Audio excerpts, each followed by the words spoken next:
kept telling my wife, oh my God, this is big. This is bigger than we're gonna even ever imagine. The train derailed on the edge of town late at night on February 3rd. 5 cars were carrying toxic vinyl chloride. Left alone, the damaged cars would have gone off like a bomb. So officials on the scene did what's being called a controlled release. A mushroom cloud of toxic chemicals filled the sky, stretching out for miles. It was like hundreds of miles, like that shit was out there. And I was just silent for a moment, that feeling, you know, like people are gonna suffer or something's horribly wrong with this.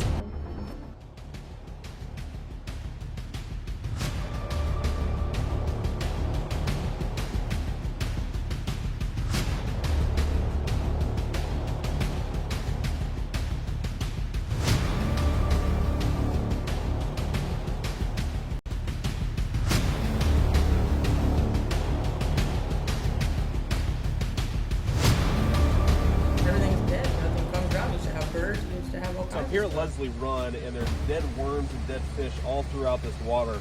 So, something I just discovered is that if you scrape the creek bed, it's like chemical is coming out of the ground. Can you come here and let me just show this to people. I don't know if you're going to see this in camera, but watch this.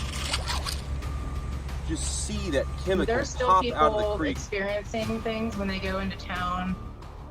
Some of the residents there are still complaining of issues that they're having. Some of them are lessened because the cleanup has occurred, and it just depends on if, you know, if they're doing something, then it exposes like more chemicals when they open up more ground.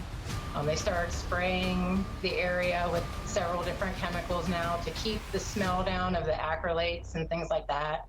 But they've also started spraying it to keep so there's like just some more chemicals being added. But I have heard that other people are still experiencing like really bad like symptoms and stuff like that. We left, the last time I talked to you guys, we had just moved back after being evacuated.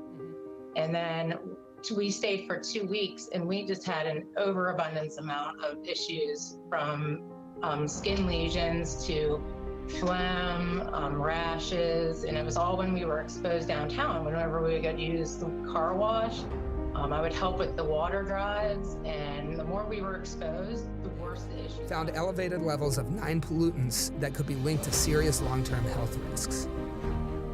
The ensuing fireball and cloud brought the normally unseen process of hazardous cargo transportation into a single chilling view, and the event became lightning rod of controversy over rail industry regulations, federal involvement in chemical spills, and much more. People nearby revealed that more than 3,500 fish died within 7.5 miles of the area.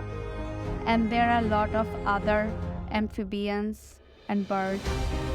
Those are actually affected with the chemical reaction in that area. So Norfolk Southern needs to be done a lot for the public health and environment. There is different testing going on in the neighborhood, but still people are experiencing skin problems such as lesions, rashes, and there is no proper analysis going on with the long-term health impact of people living there.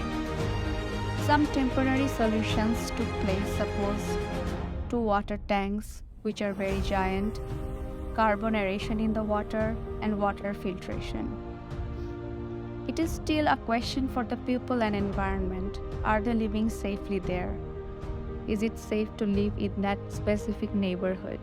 So the question is always be there until there is no such research and the solution.